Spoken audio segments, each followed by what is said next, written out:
Now, I know that every so often we can forget that every moment brings opportunity, right? One, because maybe we don't want to see it, because we're so caught up in our own thinking, our own fears, our own limitations, or our own conditioning, that we aren't able to just take a breath and really experience every moment, even the ones that don't feel so good, as an opportunity. But that's what I want to share with you about as we really go into the fourth week of the Fall Small Groups program on the 4 agreements. The third agreement for the from Don Miguel Ruiz is what? Don't take anything personally. No. Don't make assumptions. But did you just realize the assumption I made that you would know that? Right? How many of you assumed that I was going to make a corny joke this morning? Tell the truth. Yeah, you assumed it, right? Well, what happens when you assume? Don't answer that. But notice that even in that question, what happens when you assume? I'm assuming that you know that. I'm assuming that you're going to answer the way that I think you're supposed to answer. Our lives are full of assumptions. Can you recognize that? Can you see that? Now, Don Miguel Ruiz in his book actually talks about not making assumptions. Quite honestly, I think that's really, really hard to do. I think that as soon as we woke up, we started making some maybe conscious, maybe some unconscious assumptions, right? The coffee maker was going to be working. There wasn't going to be traffic. I was going to get to service on time. Who thought they were going to be at service on time and we're a few minutes late, right? Yeah, I mean, come on. But we make all these assumptions. For me, more important than trying not to make assumptions is to become aware of the assumptions that we're making and to become aware of whether those assumptions are supporting us or are limiting us. Because assumptions can really be a way to experience more freedom.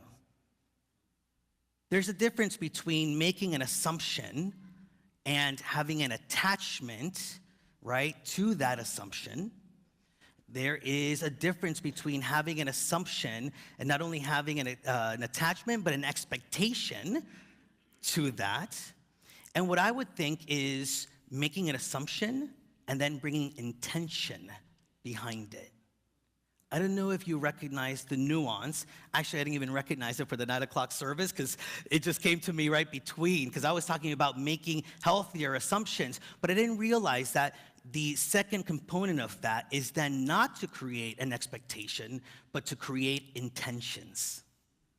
To really allow ourselves to then move into those healthier assumptions that we can make for ourselves. But why are we doing this? Well, Don Miguel Ruiz talks about the wisdom of the Toltecs, right? That's his own wisdom understanding. And what he says is to be a Toltec is a way of life.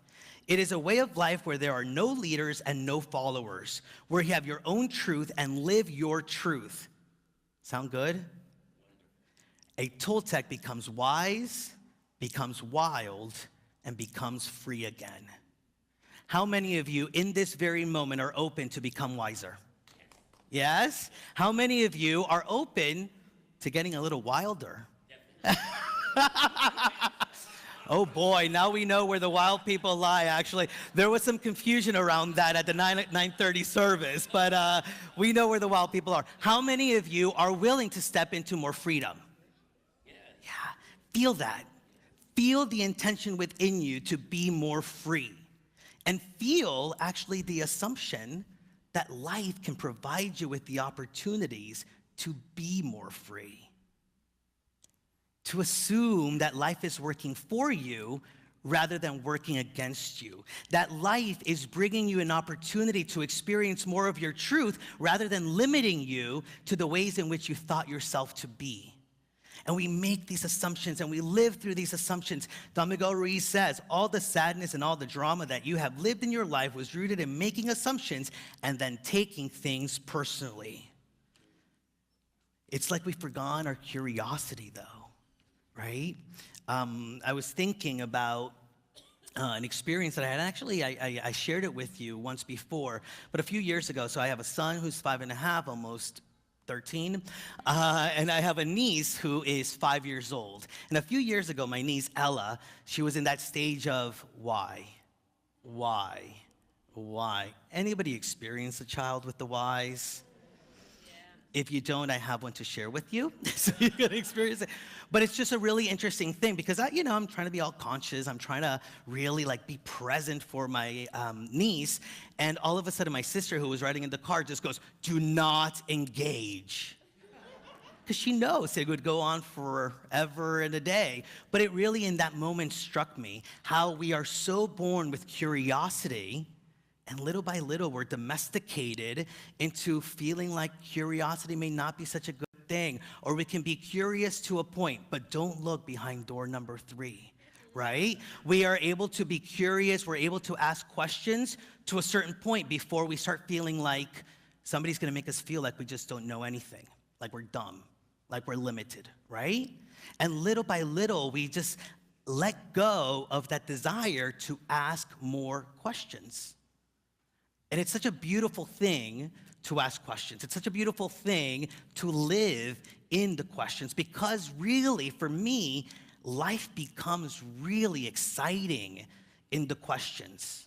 Whatever is being experienced, to be able to ask questions, not assume, but to ask questions of that experience or assume that the answers or the questions themselves are going to bring you to a deeper place of understanding and setting the intentions of being curious. Isaac Asimov says that your assumptions are the windows on the world. Scrub them off every once in a while or the light won't come in. So, in making those healthy assumptions that life is bringing me opportunity, that life is bringing me the things that I'm going to need, it's healthy to just really examine some of the other assumptions that you've been making, or even those same assumptions. How many of us assume God will be a certain way with us, right? Like if we pray hard enough, God will answer, right? Because we're assuming that one, God needs us to plead, and we're assuming that if we plead strong enough, the world will be exactly as we want it to be. How many have you run to that wall and hit it before? Right? I'm actually turning, it's a big number.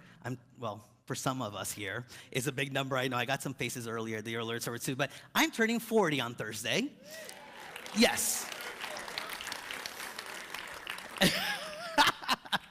And some people realize what a big deal that is, and some people are like, oh, stop it. But I look at my life, and I remember the 16-year-old who had planned their whole life. The 16-year-old who had an assumption about how life was going to be, right? I was going to go to college. I wasn't going to be a minister. I was going to study political science and economics. I was going to marry a really wonderful woman. Most of you know how that turned out. I was going to find that woman at age, I believe it was 25. By 28, I was going to have kids. By 30, life was going to be smooth sailing. Didn't turn out that way.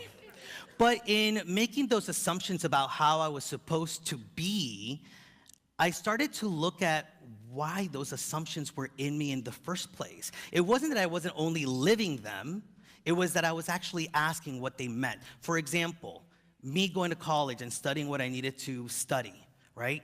If I was really open and curious about where that assumption that that's what was gonna make my life happy was coming from, then I could understand, actually, I'm not living my truth. I am living somebody else's truth for me, right? Or actually, I don't like the insecurity of not knowing where I'm headed, so I'll just take whatever road somebody else tells me I should be on. Experienced that before? And so it's the opportunity to be in the question of what these assumptions mean for us. Even in relationships, right? How many of you have assumed about relationships? Yeah, we have expectations about relationships, right? There's a little cartoon I found, actually. There you go. I was assuming it was going to be right there.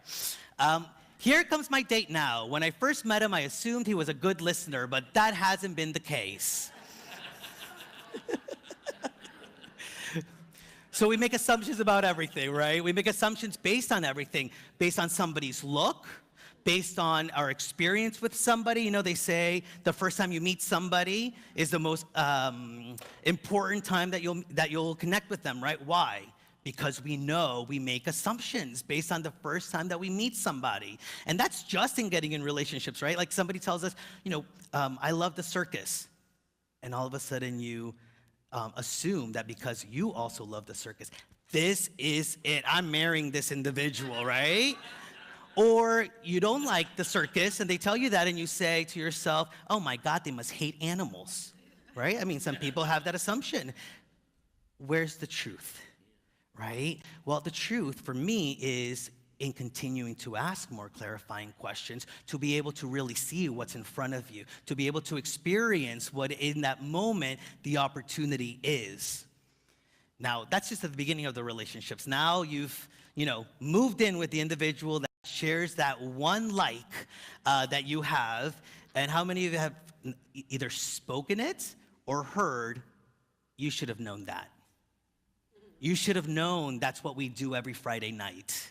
You should have known I wouldn't like that movie. You should have known that I really wanted a greeting card because today was the 3rd anniversary of the 2nd date that we had, right? But these expectations that we create for ourselves, and in asking why we've assumed those things, there can be freedom. For example, I realized that I've said that to my husband, right? Like, you should have known that. You should have known that that's what I wanted to do. Well, actually, as a spiritual being, I tell myself I have the intention that I'm constantly evolving. Yet in this relationship, I don't want them to see me evolve from a decision that I've made over and over again. Interesting to be with the question, why wouldn't I allow somebody to think otherwise of a decision that I want to make, of evolving from the ways that they've experienced me in the past? Something for me to think about, right? We also have assumptions about how we are supposed to be. How we are supposed to be in order to feel loved in a relationship, to feel whole, to feel worthy in our relationship with God, right? We have to be good little boys, good little girls. We can't experience fear. If we're a good metaphysician and a truth student, I will just affirm all that negative stuff away without really looking at it, right? And how many of you, I'm gonna ask a personal question here.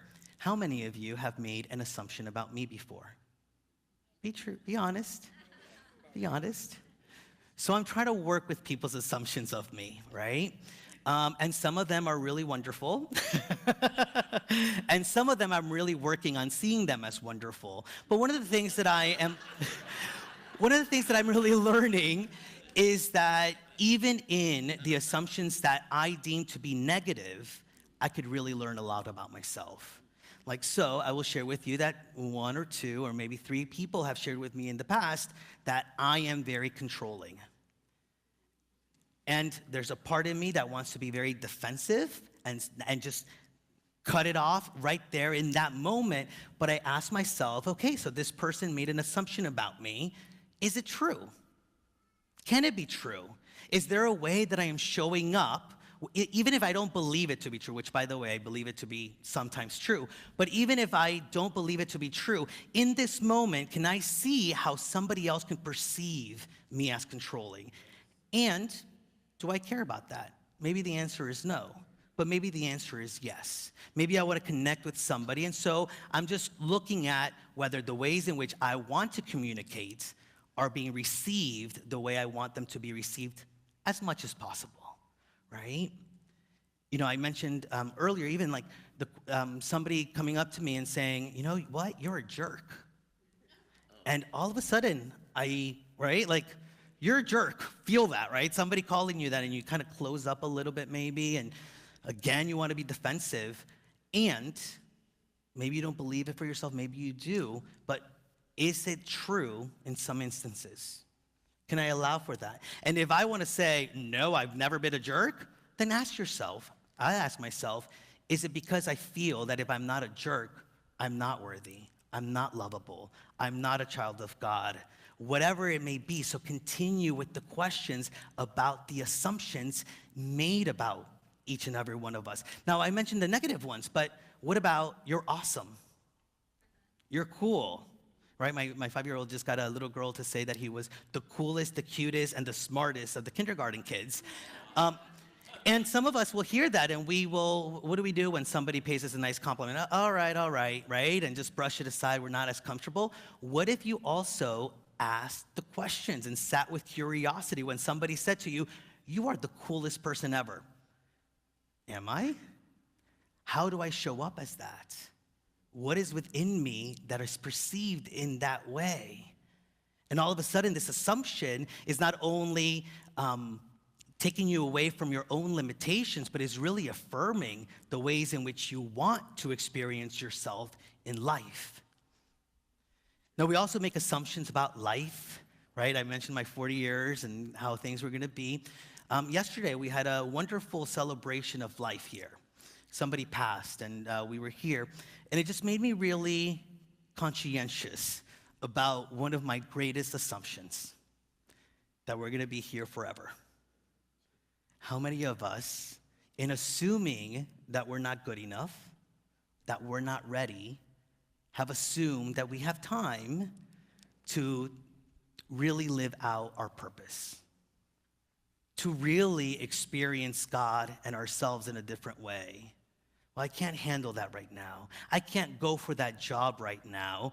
I can't set in motion things because I'm just so busy with how life is or even with my own thoughts that I'm not gonna step into the journey that will take me to the place where I wanna be. We limit ourselves based on that one assumption that tomorrow is promised.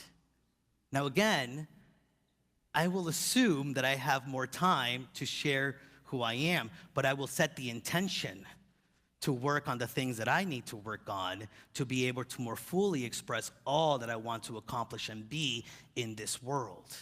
And so working in those questions, really experiencing them, is a wonderful thing that brings us to a freedom. To a freedom to really know the truth of our being, a freedom to really question what life can bring to us, question the ways in which we are connecting and showing up and building community and positive relationships around us. It's an invitation to be gentle with ourselves also, right? As we sit with the questions of, am I a jerk? Am I controlling? To be gentle. This is a journey.